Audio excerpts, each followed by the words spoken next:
Hello नमस्कार, स्वागत है आप लोगों का राय साहब अकेडमी पर। आज हम एक बहुत ही इंपॉर्टेंट टॉपिक जीटीपीएल स्कोर के बारे में डिस्कस करेंगे, यानी कुछ स्टूडेंट्स इसको जीत पाल भी कहते हैं। और ये एक इंपॉर्टेंट टॉपिक है क्योंकि इससे पहले भी बहुत सारे एग्जाम्स के अंदर ये क्वेश्चन डायरेक्टली आ चुका है। यहाँ पे हमें बेसिकली ये एक ओबीजी का टॉपिक है, हमारे ओबीजी सब्जेक्ट का टॉपिक है, जिसमें हमें जब भी कोई एंटी पार्टम वुमन जब चेकअप के लिए आती है तो हम उसके लिए एक स्कोर निकालते हैं जिसको जीटीपीएल स्कोर कहा जाता है। तो उसकी स्कोरिंग की आज हम बात करेंगे, पर उससे पहले बहुत इंपॉर्टेंट कुछ टर्म्स हैं ओबीजी की, वो हमें समझना बहुत ही जरूरी है। अगर वो टर्म्स हमको समझ में आ जाएगी तो जीटीपीएल स्कोर निकालना हमारे लिए आसान हो जाएगा। तो चलिए शुरुआत करते हैं इंपॉर्टेंट टर्म्स के साथ। तो पहली जो टर्म हम यहाँ पे बात कर रहे हैं वो है आपकी ग्रेविडा। ग्रेविडा का सिंपल सा मतलब है प्रेग्नेंट वुमन, यानी वुमन ने कितनी बार प्रेगनेंसी को कंसीव किया है उसको हम क्या कहेंगे, ग्रेविडा कहेंगे, यानी नंबर ऑफ प्रेगनेंसीज। इसके अंदर प्रेजेंट वाली और पास्ट वाली सारी प्रेगनेंसीज क्या की जाएगी, काउंट की जाएगी। चाहे वो बच्चा लाइव पैदा हुआ हो, चाहे वो बच्चा लाइव पैदा ना हुआ हो, चाहे वो बच्चा अबॉर्शन हो, जितनी बार भी वुमन प्रेग्नेंट हुई है वो सारी की सारी काउंटिंग किसके अंदर आएगी, ग्रेविडा के अंदर आएगी। ठीक है, ग्रेविडा मतलब नंबर ऑफ प्रेगनेंसीज। अब इसमें कुछ टर्म्स होती हैं जो अक्सर यूज ली जाती हैं, जैसे कि एक है प्राइमी ग्रेविडा। तो प्राइमी ग्रेविडा का मतलब वो वुमन जो पहली बार प्रेग्नेंट हुई है। ठीक है, यानी फर्स्ट टाइम प्रेग्नेंट अगर कोई वुमन हुई है तो उसको प्राइमी ग्रेविडा कहा जाता है। मल्टी ग्रेविडा का मतलब अगर वुमन सेकेंड या थर्ड टाइम अगर प्रेग्नेंट हुई है, दूसरी और तीसरी बार अगर कोई वुमन प्रेग्नेंट हुई है तो उसको मल्टी ग्रेविडा बोला जाएगा। ग्रैंड मल्टी ग्रेविडा का मतलब फोर्थ टाइम या उससे ज्यादा की प्रेगनेंसीज जो होंगी उस वुमन को ग्रैंड मल्टी ग्रेविडा वुमन कहा जाएगा। और एक है नल्ली ग्रेविडा। तो नल्ली ग्रेविडा का मतलब है वो वुमन जो आज तक कभी भी प्रेग्नेंट नहीं हुई है, उसे क्या कहा जाएगा, उसे नल्ली ग्रेविडा कहा जाएगा। तो यहाँ पे जी मतलब है ग्रेविडा, तो ग्रेविडा का मतलब है नंबर ऑफ प्रेगनेंसीज। याद रखिएगा इसके अंदर जितनी बार भी वुमन प्रेग्नेंट हुई है, चाहे उसका एंड रिजल्ट कुछ भी रहा हो, चाहे उसने पूरा जेस्टेशनल पीरियड कंप्लीट किया है, चाहे बच्चा अबॉर्ट हो गया, चाहे कुछ भी हुआ हो, पर अगर वो प्रेग्नेंट हुई है तो वो किस में काउंट की जाएगी, ग्रेविडा के अंदर काउंट की जाएगी, यानी नंबर ऑफ प्रेगनेंसीज। चलिए नेक्स्ट टर्म है हमारी पैरा या पैराइटी। पैरा या पैराइटी का मतलब है number of past pregnancies that have crossed 22 weeks of gestation. यानी यहां पे वो प्रेगनेंसी की बात की जा रही है जिस प्रेगनेंसी ने कंपलसरी 22 वीक्स को क्या कर लिया है, क्रॉस कर लिया है, यानी जेस्टेशन के 22 वीक्स को क्रॉस कर लिया है। याद रखिएगा ये प्रेगनेंसी जो प्रेजेंट की प्रेगनेंसी है, यानी वुमेन जो अभी एंटीपार्टम चेकअप के लिए आई है, वो वाली प्रेगनेंसी काउंट नहीं होगी। इससे पहले वाली जितनी भी प्रेगनेंसीज जिन्होंने 22 वीक्स ऑफ जेस्टेशन को क्रॉस किया हो, वो प्रेगनेंसी किसके अंदर काउंट की जाएगी, पैरा या पैराइटी के अंदर। ठीक है, अब इसकी कुछ और टर्म्स है जैसे कि नली पैरा। तो नली पैरा का मतलब है वो प्रेगनेंसी जिसने कभी भी 22 वीक्स ऑफ जेस्टेशन को क्रॉस नहीं किया हो। प्राइमी पैरा का मतलब है पहली प्रेगनेंसी जिसने 22 वीक्स ऑफ जेस्टेशन को क्रॉस किया है। मल्टी पैरा का मतलब सेकंड या थर्ड प्रेगनेंसीज जिन्होंने 22nd वीक ऑफ जेस्टेशन को क्रॉस किया है। और ग्रैंड मल्टी पैरा यानी फोर्थ या उससे और आगे वाली प्रेगनेंसीज जिन्होंने 22 वीक्स ऑफ जेस्टेशन को क्रॉस किया है। तो ये सारी प्रेगनेंसीज किसके अंदर काउंट की जाएगी, पैरा या पैराइटी के अंदर। याद रखिएगा प्रेजेंट वाली प्रेगनेंसी इसके अंदर बिल्कुल भी काउंट नहीं की जाएगी। यहां पे पैरा से आप याद रखिएगा पास्ट प्रेगनेंसीज। ठीक है, यानी प्रेजेंट वाली नहीं, पास्ट प्रेगनेंसीज जो भी होंगी जिन्होंने 22 वीक्स ऑफ जेस्टेशन को क्रॉस किया है, वो पैरा या पैराइटी के अंदर काउंट की जाएगी। तो यहाँ पे एक बात इंपॉर्टेंट याद रखनी हमें बहुत जरूरी है कि एक प्राइमी ग्रेविडा वुमन या प्राइमी ग्रेविडा फीमेल जो है वो नली पैरा हो सकती है। ठीक है, लेकिन एक नली ग्रेविडा वुमन हमेशा ही क्या रहेगी, नली पैरा रहेगी। यानी जिस वुमन ने कभी प्रेगनेंसी को कंसीव ही नहीं किया है वो वुमन हमेशा क्या रहेगी, नली पैरा रहेगी, यानी उसकी पास में कभी कोई प्रेगनेंसीज नहीं होंगी। नेक्स्ट जो टर्म है वो है प्री टर्म डिलीवरी। जैसे कि हम सब जानते हैं कि जेस्टेशनल जो ड्यूरेशन होता है या जेस्टेशनल पीरियड कितना होता है, 280 डेज का होता है, यानी 40 वीक्स। जो बच्चा 40 वीक्स पे पैदा होता है वो टर्म बेबी होता है। यहाँ हम बात कर रहे हैं प्री टर्म डिलीवरी की, यानी वो डिलीवरी जिन्हें कंडक्ट कर लिया गया है बिफोर 37 वीक्स या 259 डेज, यानी 37 वीक से पहले अगर कोई बच्चा डिलीवर हो गया है वो प्री टर्म बेबी कहलाता है, और ऐसी डिलीवरी को क्या कहा जाता है? प्री टर्म डिलीवरी कहा जाता है। याद रखिएगा, इसमें सिर्फ डिलीवरी को काउंट किया जाता है, बेबीज को काउंट नहीं किया जाता। यानी मान लीजिए किसी मदर के ट्विन बेबीज थे, तो ट्विन बेबी पैदा तो एक साथ ही होंगे, यानी उनकी डिलीवरी एक ही कंडक्ट होगी। बच्चे भले ही दो थे पर डिलीवरी वहां पे क्या काउंट की जाएगी? एक ही काउंट की जाएगी। तो वहां पे हमें नंबर ऑफ बेबीज नहीं देखना है, वो लाइफ काउंट में हम देखेंगे। यहाँ पे हमें केवल डिलीवरी देखनी है, तो डिलीवरी में चाहे बच्चे कितने भी हो, डिलीवरी एक ही काउंट होगी। अगला टर्म है टर्म डिलीवरी। तो टर्म डिलीवरी का मतलब है वो डिलीवरी जिन्हें कंडक्ट किया गया है बिटवीन 37 एंड 42 वीक्स। यहाँ पे कुछ 2-3 टर्म्स होती है, एक होती है प्री टर्म, एक होती है टर्म, और एक होती है पोस्ट टर्म। तो नॉर्मली जो बच्चा टर्म बेबी होता है वो 40 वीक्स पे, 9 मंथ पे डिलीवर होता है, पर अगर वो 37 वीक से पहले हो गया तो है प्री टर्म, 40 वीक्स पे हुआ है तो है टर्म, और 42 वीक्स के बाद हुआ है तो उससे कहा जाता है पोस्ट टर्म। ठीक है, तो post term baby, pre term baby और टर्म बेबी। उसी तरीके से टर्म डिलीवरी का मतलब है वो डिलीवरी जो 37 यानी जो 37 से पहले भी नहीं हुई है और 42 के बाद भी नहीं हुई है। ड्यूरेशन किसके बीच में है? 37 से 42 वीक्स के बीच का ड्यूरेशन है, तो वो डिलीवरी टर्म डिलीवरी कहलाएगी और उस बच्चे को टर्म बेबी कहा जाएगा। और अगर हम पोस्ट टर्म डिलीवरी की बात करें तो वो डिलीवरीज जिन्हें 42 वीक्स के बाद या 294 डेज के बाद कंडक्ट अगर किया जाता है तो उन्हें क्या बोला जाता है? उन्हें पोस्ट टर्म डिलीवरी कहा जाता है। हमारी अगली टर्म है अबॉर्शन। अबॉर्शन का मतलब क्या है? एक्सपल्शन ऑफ डेड फीटस या embryo before 22 weeks of gestation और वेट लेस देन 500 ग्राम्स। तो दो बातों का ध्यान रखना है हमें यहाँ पर। एक तो जेस्टेशन पीरियड 22 वीक्स या उससे कम होना चाहिए, और बच्चे का वेट लेस देन 500 ग्राम्स। अगर बच्चा पहले ही 22 वीक से पहले ही डेड कंडीशन के अंदर या उसका वेट लेस देन 500 ग्राम्स अगर होगा तो उस कंडीशन को हम क्या बोलेंगे? अबॉर्शन बोलेंगे। ठीक है, और जो प्रोडक्ट निकलता है अबॉर्शन का, यानी जो भी डेड फीटस या एम्ब्रियो निकाला गया है उसको क्या बोला जाता है? उसे अबॉर्टस कहा जाता है। ओके, तो अबॉर्शन क्या है? एक्सपल्शन ऑफ डेड फीटस या एम्ब्रियो। कोई भी एज में हो सकता है, एम्ब्रियोनिक पीरियड के अंदर भी हो सकता है या फीटल एज के अंदर भी हो सकता है। हम लोग जानते हैं एम्ब्रियोनिक पीरियड का ड्यूरेशन क्या होता है? एम्ब्रियोनिक पीरियड का ड्यूरेशन 3 वीक्स टू 8 वीक्स तक का होता है, और 8 वीक्स से टिल बर्थ ऑफ बेबी वो फीटल ड्यूरेशन कही जाती है। ओके, तो फीटस की कंडीशन या एम्ब्रियो की कंडीशन में अगर डेड बच्चा लेस देन 22 वीक से पहले, 22 हफ्तों से पहले, और उसका वेट लेस देन 500 ग्राम्स होना चाहिए, तब वो किस कंडीशन में आएगा? उसे अबॉर्शन कहा जाएगा।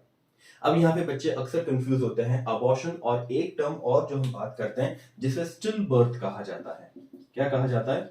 Still birth. तो यहाँ पे अक्सर कंफ्यूजन होता है कि अबॉर्शन और स्टिल बर्थ का, इनके बीच का डिफरेंस क्या है। तो ये डिफरेंस भी आप लोगों को क्लियर कर देता हूं। देखिए, अबॉर्शन में तो हमने क्या बोला? Less than 22 weeks. पर स्टिल बर्थ कब होगी? जब किसी बच्चे ने वायबिलिटी पीरियड क्रॉस कर लिया है। क्या कर लिया है? वायबिलिटी जो पीरियड है, वायबिलिटी पीरियड को अगर क्रॉस कर लिया है और उसके बाद अगर वो डेड फीटस पैदा होता है तब उसको स्टिल बर्थ कहा जाता है। वायबिलिटी पीरियड यानी अराउंड 28 वीक्स ऑफ जेस्टेशन। कितना? 28 वीक्स ऑफ जेस्टेशन, यानी किसी बच्चे ने 28 हफ्ते जो है जेस्टेशन के उसको क्रॉस कर लिया है, तब तक वो डेड नहीं था, तब तक वो लाइव था। पर 28 हफ्तों के बाद अगर वो बच्चा डेड पैदा होगा, मरा हुआ पैदा होगा, उसे क्या कहा जाएगा? उसे स्टिल बर्थ कहा जाएगा। तो आई होप आपको कंफ्यूजन नहीं है। अबॉर्शन में जो जेस्टेशन एज है वो लेस देन 22 वीक्स होगी, जबकि स्टिल बर्थ में बच्चे ने क्या कर लिया है? वायबिलिटी पीरियड को क्रॉस कर लिया है। वायबिलिटी पीरियड का मतलब क्या है? ये वो पीरियड है जिसमें जो क्रॉस करने के बाद अगर बच्चा पैदा होता भी है तो that can survive in extra uterine life. यानी अगर 28 हफ्ते क्रॉस करने के बाद कोई बच्चा किसी भी कारण के वर्ष अगर डिलीवरी कंडक्ट की जाती है तो वो बच्चा सरवाइव कर लेता है एक्स्ट्रा यूटेराइन लाइफ के अंदर, उसे वायबिलिटी पीरियड कहा जाता है। जनरली ये 28 वीक्स की होती है, पर क्रॉस करने के बाद भी अगर बच्चा किसी भी कारणवश मिसकैरेज हो जाता है या डेड हो जाता है, मरा हुआ पैदा होगा, उसे स्टिल बर्थ कहा जाएगा। हमारी नेक्स्ट टर्म है लाइव बर्थ। लाइव बर्थ का सिंपल सा मतलब है एट प्रेजेंट किसी वुमन के कितने लिविंग बच्चे हैं, कितने जिंदा बच्चे हैं, उन्हें क्या कहा जाएगा, उन्हें लाइव बर्थ कहा जाएगा। यानी नंबर ऑफ लिविंग बेबीज या चिल्ड्रन एट प्रेजेंट। यानी अभी अगर कोई वुमन मान लीजिए कोई एंटीपार्टम पीरियड के अंदर आई है, तो उससे पहले अभी अभी भी वो प्रेग्नेंट है और उससे पहले उसके कितने बच्चे हैं, तो टोटल बच्चों का जो काउंट रहेगा वो किसके अंदर काउंट किया जाएगा, लाइव बर्थ में काउंट किया जाएगा। इसके अलावा मैंने कुछ दो टर्म्स आपके लिए और लिखी हैं ताकि आप लोगों को कंफ्यूजन ना रहे। देखिए, एक है जेस्टेशनल या मेंस्ट्रुअल एज। तो अभी जैसे कि मैंने आपको बताया, जेस्टेशनल पीरियड या जेस्टेशनल एज कितने ड्यूरेशन का रहेगा, 280 डेज का या 40 वीक्स का। ठीक है, ये टोटल जो ड्यूरेशन है ये जेस्टेशनल एज रहती है। या इसको काउंट कैसे किया जाता है, first day of last menstrual period to 40 weeks. यानी किसी वुमेन का लास्ट का जो मेंस्ट्रुअल पीरियड था उसके फर्स्ट डे यानी जिस दिन से वो शुरू हुआ था तब से लेकर डिलीवरी ऑफ द फीटस यानी 40 वीक्स, अगर कोई बच्चा टर्म डिलीवरी हुई है तो 40 वीक्स तक जो भी ड्यूरेशन है वो ड्यूरेशन कौन सा रहेगा, जेस्टेशनल या मेंस्ट्रुअल एज। और एक होता है ओव्यूलेटरी या रिप्रोडक्टिव एज। इसके अंदर कुछ भी नहीं करना है, जो ओव्यूलेशन के 14 डेज होते हैं उन 14 डेज को हम माइनस कर देंगे टोटल जेस्टेशनल ड्यूरेशन से या टोटल जेस्टेशनल एज से, यानी 280 माइनस 14 डेज, तो ये कितना रहेगा 266 डेज का। तो ओव्यूलेशन या रिप्रोडक्टिव एज आपकी रहती है 266 डेज की, जेस्टेशनल या आपकी मेंस्ट्रुअल एज रहेगी कितने की, 280 डेज या 40 वीक्स की। तो चलिए अब शुरू करते हैं हमारा मेन टॉपिक यानी GTPAL स्कोरिंग।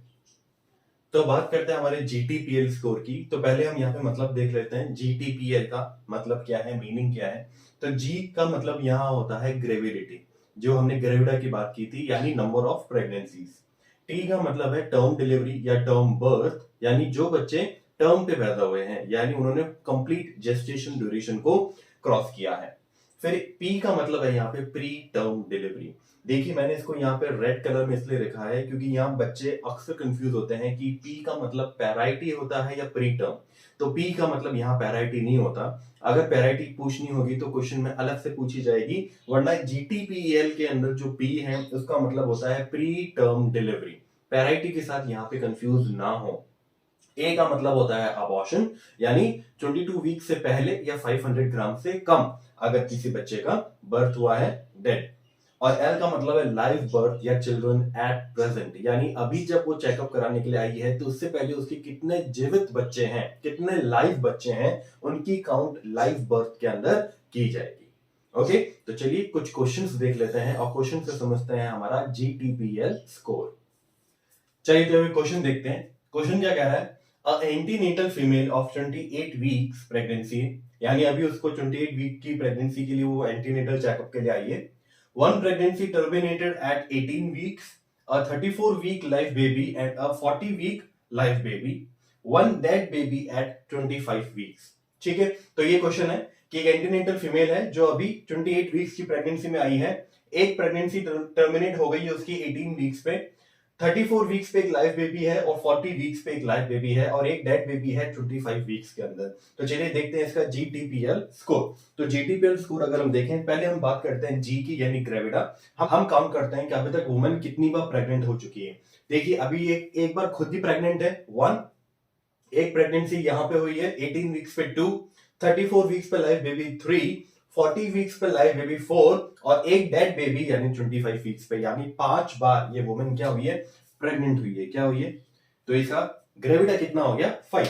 चाहे बच्चा डेड हो, चाहे बच्चा अबॉर्शन हुआ हो, चाहे कुछ भी हुआ हो, पर वो प्रेग्नेंट हुई थी। तो प्रेग्नेंट होने की जो काउंटिंग है वो किसमें की जाएगी, G यानी ग्रेविडा में। 5 बार वुमेन प्रेग्नेंट हुई है। अब बात करते हैं टर्म बेबी की। टर्म बेबी यानी जिसका बर्थ आफ्टर 37 वीक्स हुआ है। तो यहाँ पे देखते हैं अभी 28 वीक्स की प्रेगनेंसी है, एक प्रेगनेंसी 18 वीक्स पे हो गई, एक 34 वीक्स की और एक क्या है 40 वीक की। 40 वीक यानी 37 के बाद टर्म बेबी कितना है इसका, एक है। तो टर्म बेबी यहाँ पे कितना हो गया 1। टी यानी टर्म बेबी 1। अब अपन बात करते हैं प्री टर्म की। तो प्री टर्म यानी जिसने 37 वीक से पहले क्या किया है, टर्म मतलब बच्चे को जो है वो डिलीवर कर दिया है। तो यहाँ हम देख सकते हैं कि 34 वीक्स पे एक लाइफ बेबी क्या हुआ, यहाँ पे डिलीवर हुआ है। 37 क्रॉस नहीं किया पर 34 वीक्स पे हुआ, ठीक है। तो एक ही ऐसा सीन है जिसमें क्या है, बच्चा प्री टर्म यहाँ पर डिलीवर हुआ है। तो यहाँ पे प्री टर्म कितना हो जाएगा, 1।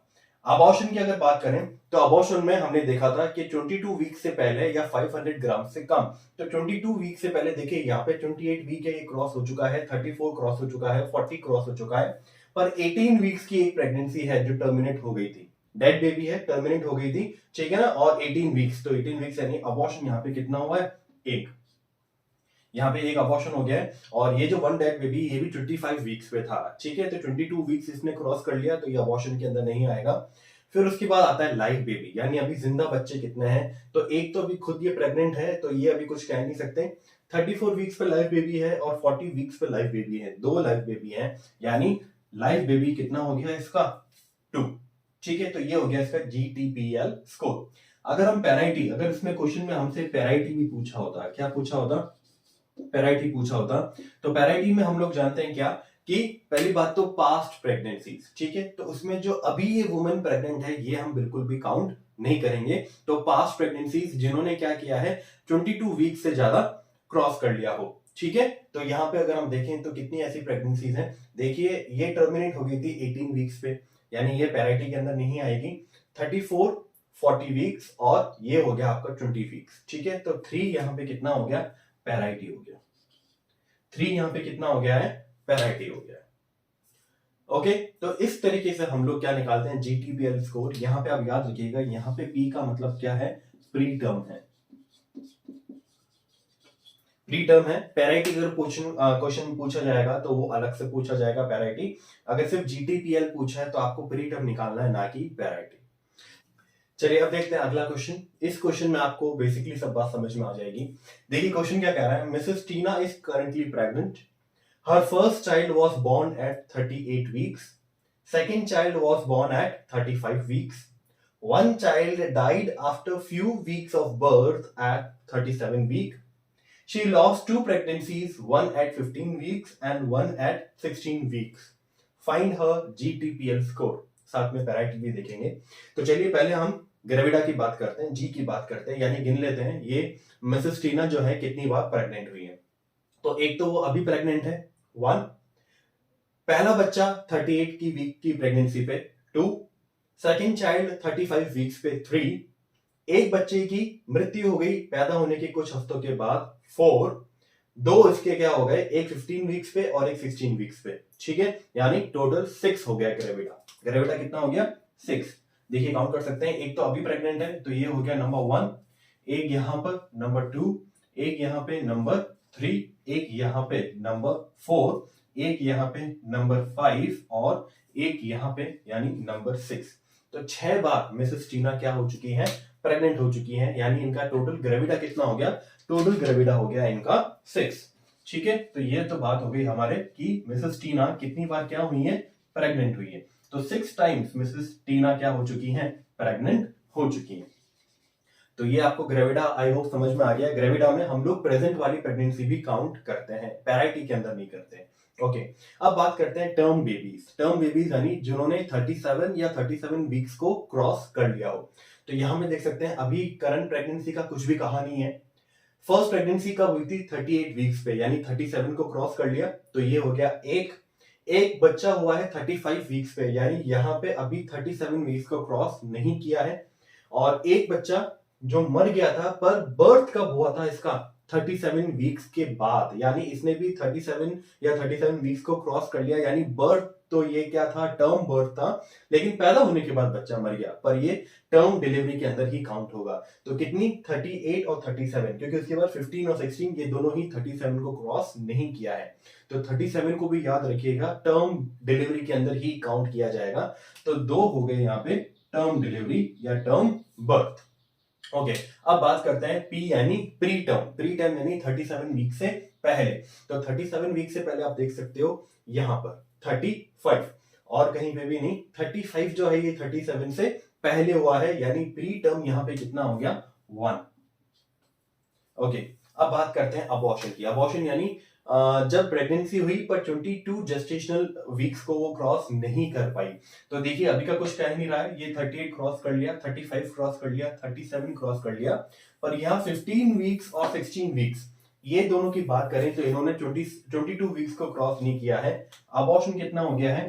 अबॉर्शन हो गया है यहाँ पे 2 बार। अब बात करते हैं लाइव बच्चे कितने। तो लाइव बच्चे अभी प्रेग्नेंट है इसका कुछ नहीं, एक बच्चा 38 वीक्स पे पैदा हुआ है तो ये अभी जिंदा ही है, एक बच्चा 35 वीक्स पे पैदा हुआ है, ये भी अभी लाइव है। अब ये जो बच्चा था जो 37 वीक पे पैदा हुआ, पर पैदा होने के कुछ टाइम के बाद इसकी मृत्यु हो गई, ये डेड हो गया, यानी ये अभी बच्चा लाइव नहीं है। तो 2 बच्चे अभी तक वो लाइव हैं और ये ऑलरेडी अबॉर्शन हो चुका है तो ये भी लाइव नहीं है। ठीक है, तो यहाँ पे लाइव बर्थ कितने हो गए? लाइव बर्थ यहाँ पे हो गए हैं 2, 2 बच्चे अभी भी जिंदा है। ओके, तो ये हो गया इसका GTPAL स्कोर। अगर बात करते हैं पैराइटी की, तो पैराइटी के अंदर वो प्रेगनेंसी, पास्ट प्रेगनेंसी, अभी वाली प्रेगनेंसी हम लोग काउंट नहीं करेंगे। जो करंटली प्रेग्नेंट है ये अभी हम लोग क्या नहीं करेंगे? काउंट नहीं करेंगे।